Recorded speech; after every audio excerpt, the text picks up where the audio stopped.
Now, have you ever wondered why Muslims, particularly women, dress much more decently in the month of Ramadan compared to the 11 other months?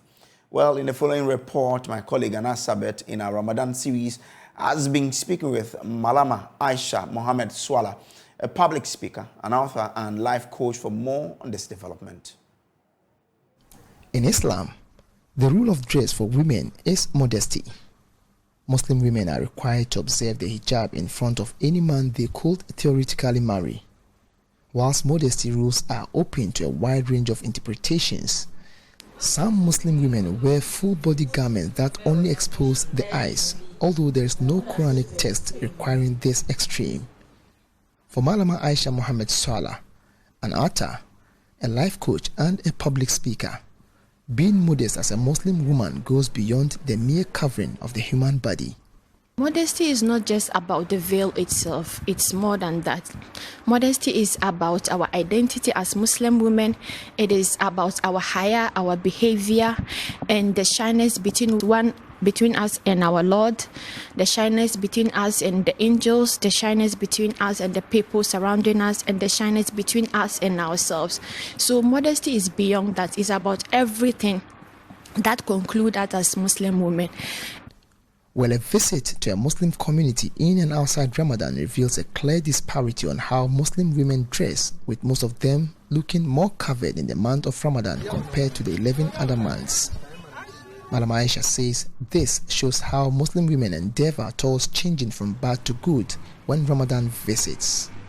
Normally, we see Muslim women trying their best to change in Ramadan, but the problem is after the Ramadan, they go back to the way they are. And I'll not say that it is bad, but there's no harm in trying. But everything is about the intention, because intention is in the heart. And the sincerity in intention, the scholars are saying that it is something that is between the Lord and His Creator, and even the angels cannot interfere.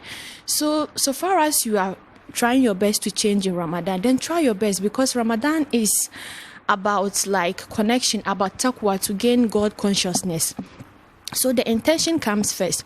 So far as you intend to change, then start with the dressing, but don't change after Ramadan, because the Lord of Ramadan is the Lord of the rest of the month, and you cannot fool anyone but yourself. For Barhat Jamal, a radio presenter at Gaskia FM, she tells me how excited she feels seeing Muslim sisters dress decently during this period. When it comes to Ramadan, I can say there is this compulsory or by force iman that comes to the heart. Yeah, I feel excited because they are following the teaching of Islam, because that's how Islam asks us to dress, and they are following it. And I even pray for them to continue. That's why I pray for them to continue. Yeah. Ishafat Mohammed, also known as Cindy Shaban on her part, tells me more Muslim women dress much more decently during the month of Ramadan due to the intensity of various lectures organized by Islamic scholars within the month. During Ramadan, immediately you see a Muslim lady, you know that she's a Muslim. And even the malams, the imams, during Ramadan, you see that the preaching is high. They will preaching, you have to dress like this, you have to do this. But if we are not in the Ramadan, unless maybe it's Friday, you go to mosques and listen, or even the ladies, they only listen to preachings or Islamic teachings in Ramadan. To keep this modest form of dressing beyond Ramadan, particularly for young children, Barhat suggests that Muslim parents need to change their style of child upbringing from being harsh to being polite to their children. For parents, I think they have a very big role to play, though some are trying their best. But the kids are not listening. So they have to be very disciplined. Very disciplined. I mean, very disciplined. Because if you talk to the girl and she's not listening, you have to find some ways to talk to her. Because there are some ladies, when you talk to them politely, they will listen rather than shouting on them. So if you are talking harsh and they're not listening, talk to them politely, they will change.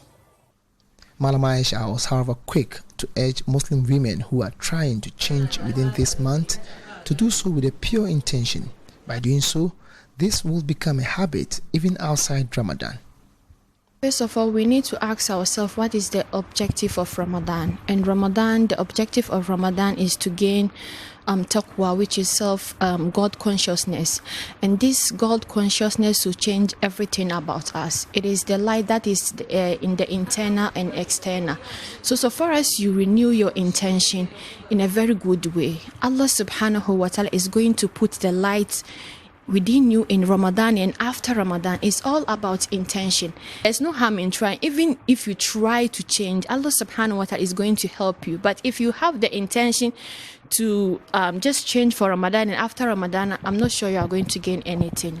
She wants Muslim men to be supportive of such women instead of pointing accusing fingers at them, which would in turn discourage them from embarking on this pious path. For those people who are pointing finger, you should fear Allah subhanahu wa ta'ala, because your sister is trying her best. You should support her. This is like, we want men in the society who actually support women to do their best. So please try to support them, even if you think that the person will go back. No, just your support maybe can change the person, you don't know. Anna Sabit, Joy News, Teacherman.